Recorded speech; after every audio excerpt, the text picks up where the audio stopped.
خفض الحراره ده معلقه صغيره كل 6 ساعات، والمضاد الحيوي 5 سم كل 8 ساعات لمده اسبوع. نسيهم بالسرنجه. ها؟ هو لازم موضوع المضاد الحيوي ده يا دكتور؟ ايه؟ لازم موضوع المضاد الحيوي ده يا دكتور؟ لازم موضوع المضاد الحيوي. امال هكتبوا لك ايه؟ هرازيكي بيه؟ طب ما ينفعش اسقي الواد كوبايتين لبن كل يوم بدل موضوع المضاد الحيوي ده؟ ينفع جدا كمان. كوبايتين لبن كل ربع ساعه. طب يعني ما ينفعش سقيله فيها بقسماط هيخف بسرعه ان شاء الله. يلا يا ماما، يلا خدي اللي الدكتور قال لك عليه، في عيانين لسه غيرك بره. استهدى بالله يا دكتور، انا حسيتك هتتعصب قمت مشيتها بسرعه. مالك مش هوايدك؟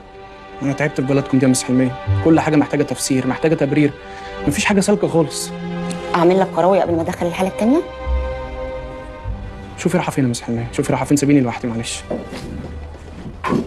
يمين يمينك انت، خلاص سيبها كده يا بنتي ده مش عارف شماله من لهوي. يمين.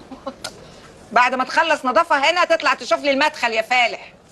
بقول لك يا مس كوثر، مدير التثقيف من الوحده جاي لنا النهارده، مش عايزين ياخد اي ملاحظات علينا بقى، ماشي؟ ماشي انا هروح للتمريض اخليهم يجيبوا كل العيانين اللي يقدروا يسمعوا الندوه، وبعد كده هروح اجيب الدكتور عاطف واجي على طول. ماشي يا خلاص؟ حبيبتي. شكرا. لا بلاطه ونص، بلاطه ونص. ما اعدليه يا اختي على الحاله ايه ده؟ انت موديه فين؟ خليه قصاد دي بالظبط. انت اكلتي الواد موز تاني؟ انا مش قايل لك الاسبوع اللي فات الواد عنده حساسيه من الموز يا ام كريم؟ الواد بيحبه يا دكتور، ويصعب عليا احرمه من نعمه الموز. ايه نعمه الموز دي؟ وبعدين بيصعب عليكي تحرميه وما يصعبش عليكي الحساسيه اللي ماليه جسمه؟ البركه فيك بقى، تكتب له علاج حلو كده تخليه لما ياكل موز ما يجيلوش حساسيه تاني. لا مش كل حاجه علاج، هو مش لبان. الاحسن ما ياكلش الاكلات اللي بتسبب الحساسيه. ما هو بيشبط ويعيط ويقول انا عايز موز. يعيط يتفلق، ولو شبط يعني اديله حته كده قد عقله الصباع، مش لازم صباع كامل. حته ايه وصباع ايه؟ ده اسم الله على الله هو اكبر، بياكل السباطه بحالها. بياكل صباطه موز؟ ايوه. قوم يلا قوم يلا، الواد ده ما يجيليش هنا تاني.